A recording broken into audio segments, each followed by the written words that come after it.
Olá! Sejam bem-vindos ao nosso projeto integrador. Hoje falaremos do tema cidadania e suas diferentes concepções nas seguintes épocas históricas. Primeiro vamos viajar no tempo. E ao final nos encontraremos.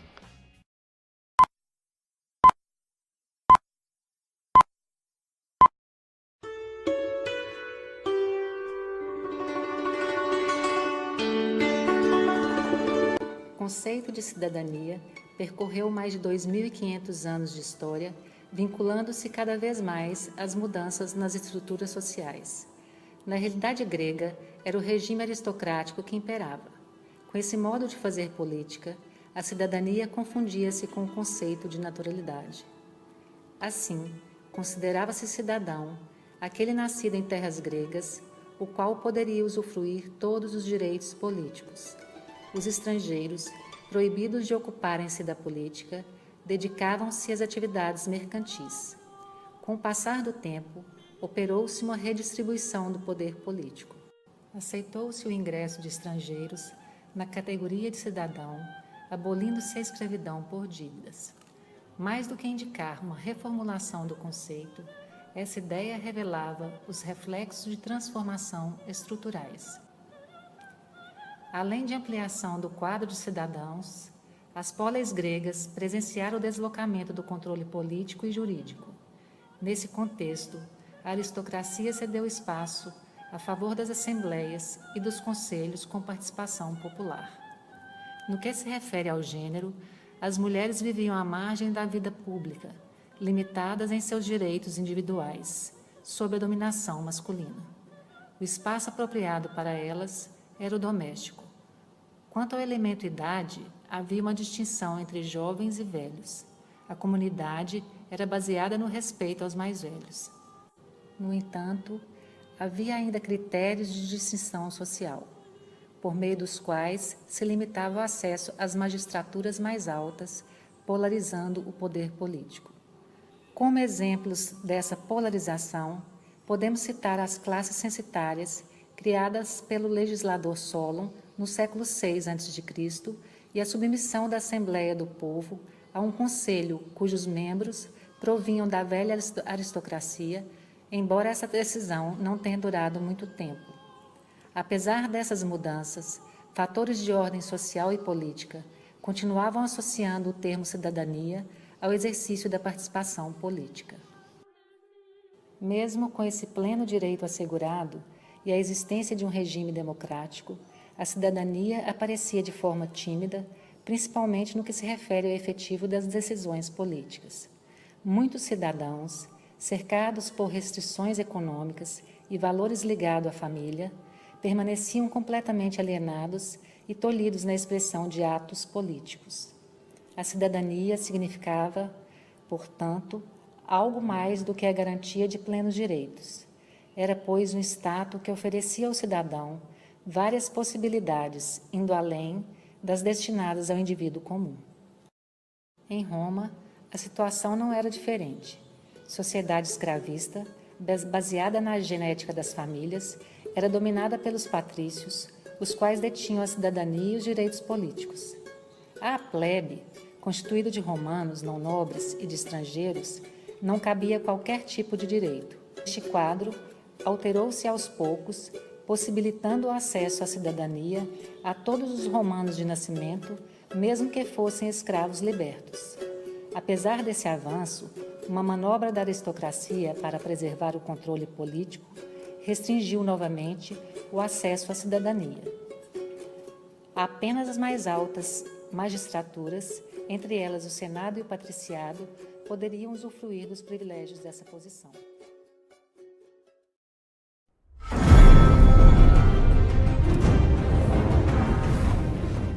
Sob uma perspectiva social, econômica e política, a Idade Média foi um período de transformações que levou a uma nova tela organizacional da sociedade. Ela é marcada por ser socialmente estamental e hierarquizada, com classes sociais distintas e bem definidas, qual se registra a nobreza, igreja e servos, estruturando assim a sociedade como regra. O Estado medieval, nesse contexto, era figurativo e descentralizado.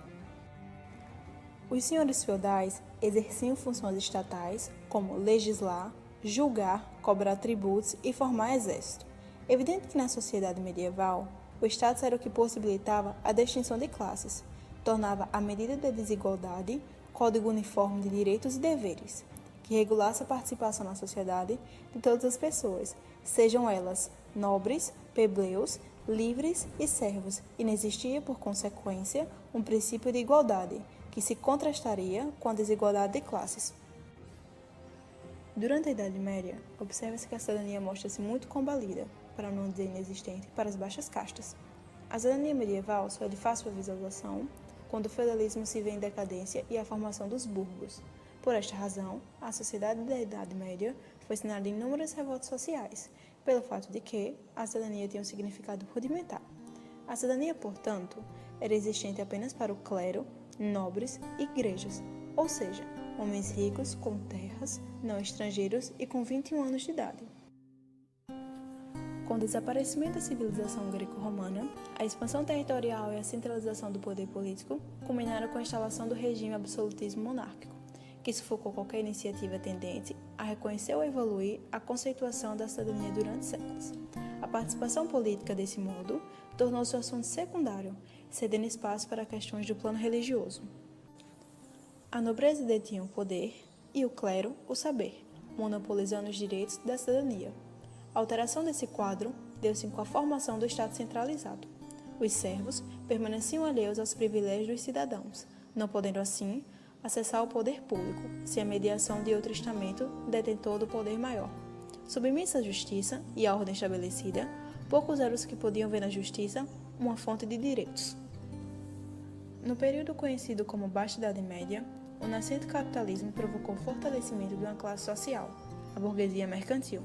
Não se vê, na Idade Média, significativa evolução ao conceito de cidadania, em especial porque após o século XV, conhecido como início da Idade Moderna, é que fatores sociais registram a ampliação da cidadania.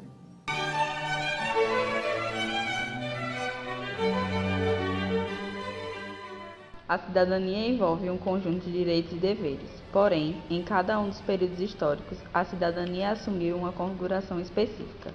Ou seja, os direitos e deveres eram distintos em cada época, como também eram distintos os indivíduos, ou parcelas da população, que detinham o status de cidadão. O termo democracia surgiu na Antiguidade Clássica, em Atenas, Grécia, para designar a forma de governo que caracterizava a administração política dos interesses coletivos dos habitantes das cidades-estados. Na Idade Média, o termo caiu em desuso. O termo democracia reaparece por volta do século XVIII, durante as revoluções burguesas que eclodiram no mundo ocidental. Por meio de um lento processo, direitos e deveres individuais começam a surgir e, pouco a pouco, as distinções sociais com base em privilégios de costume desaparecem. As normas jurídicas passam a codificar os direitos e deveres, garantindo sua aplicação. A história do desenvolvimento da cidadania moderna remonta ao Iluminismo e está relacionada à conquista de 4 direitos: os direitos civis, os direitos políticos e sociais e os direitos humanos. Os direitos civis são uma conquista do século XVIII e estão relacionados às liberdades individuais: liberdade de palavra, liberdade de pensamento e de fé, direito à propriedade e direito à justiça. Os tribunais são as instituições responsáveis pela salvaguarda dos direitos civis. As revoluções burguesas tiraram a força das monarquias absolutistas e romperam com a sociedade hierarquizada do período pré-moderno. No absolutismo monárquico, a autoridade política, o rei, detinha o poder com a base em privilégios sociais.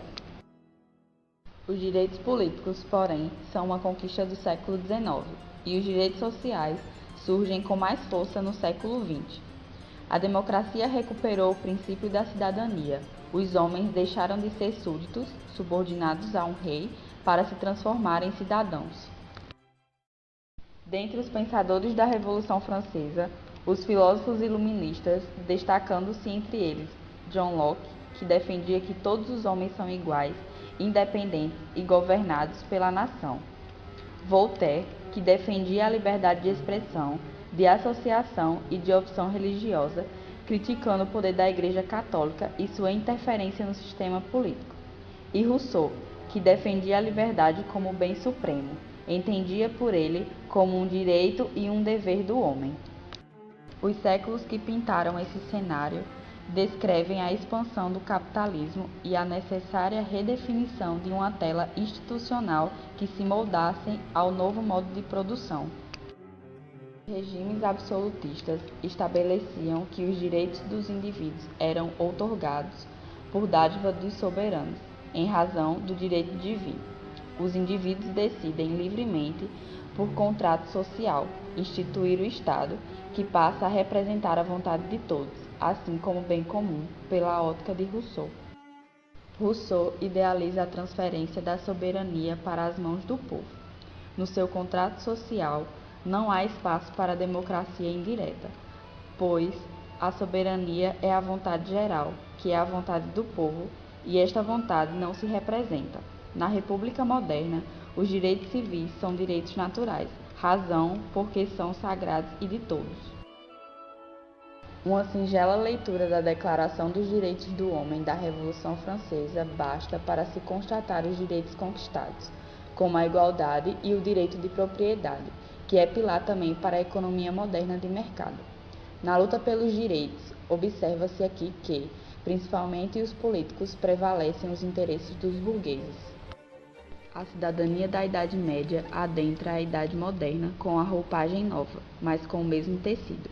Adquirir a cidadania não mais estava fincada na ideia de pertencer à comunidade, como na Grécia Antiga. Sua concepção significava que o exercício dos direitos não está ao alcance de todos que os possuem. Por fim, na Idade Moderna, a cidadania encontra áreas mais saudáveis. Nesse período, a cidadania se veste de uma roupagem visivelmente liberal.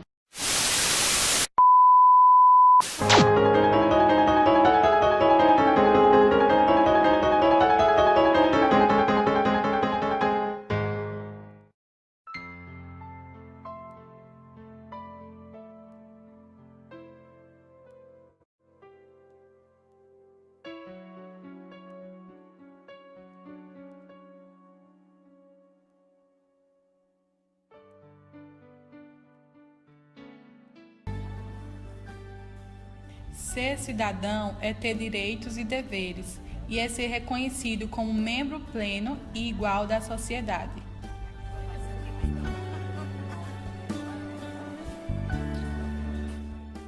Cidadania é a conquista dos direitos e deveres a serem cumpridos.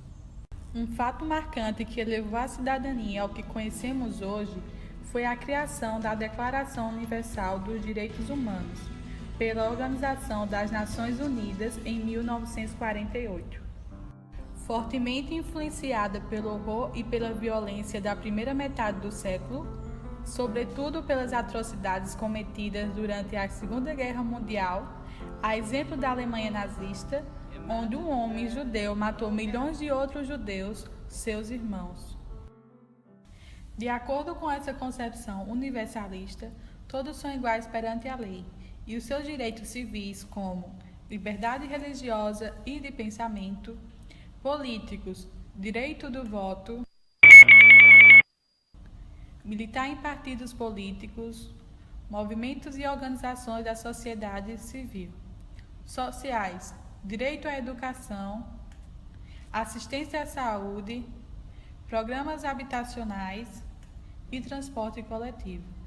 No final do século XX e início do século XXI, os direitos civis, políticos e sociais não ficaram restritos.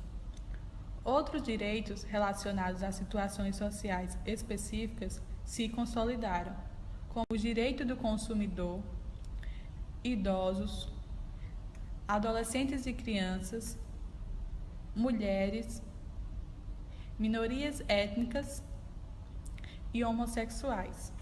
Nesse sentido, pode-se afirmar que defender a cidadania é lutar pelos direitos e, portanto, pelo exercício da democracia, que é a constante criação de novos direitos.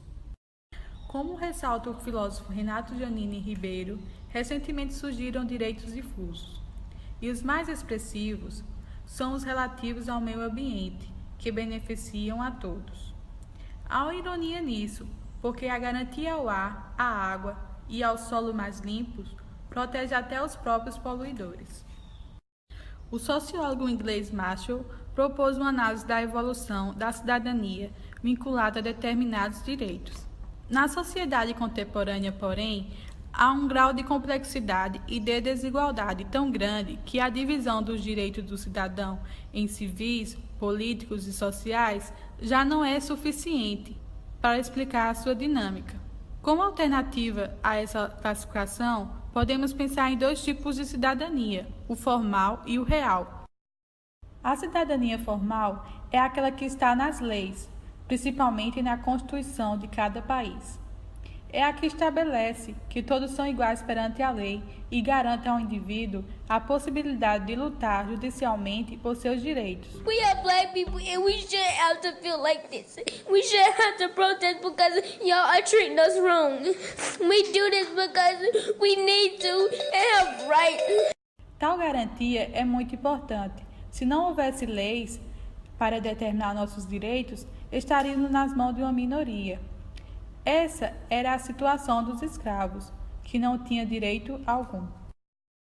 A cidadania substantiva ou real, aquela que vivemos no dia a dia, mostra que não há uma igualdade fundamental entre todos os seres humanos, entre homens e mulheres, crianças, jovens, idosos, negros, pardos ou brancos. Vamos tomar como exemplos o direito à vida e o direito de ir e vir. O direito à vida é o principal. Sem ele, os demais nada valem. Mas milhares de pessoas, principalmente crianças, morrem de fome todos os dias, em vários locais do planeta.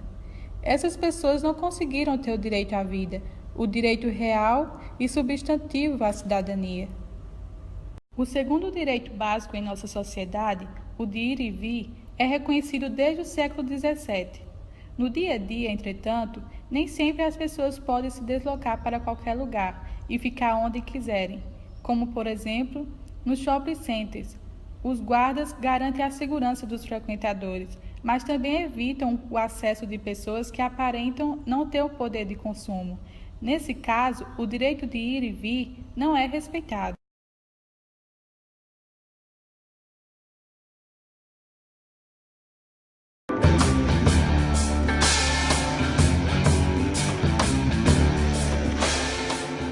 O historiador brasileiro José Murilo de Carvalho diz que a sequência histórica da conquista de direitos proposta por Marshall aconteceu de forma diferente no Brasil. Aqui, primeiro vieram os direitos sociais, depois os políticos e os civis. A partir do momento que temos o direito civil, político e social, isso caracteriza a cidadania. Mas se porventura um desses direitos for excluído, o conceito de cidadania perde o sentido.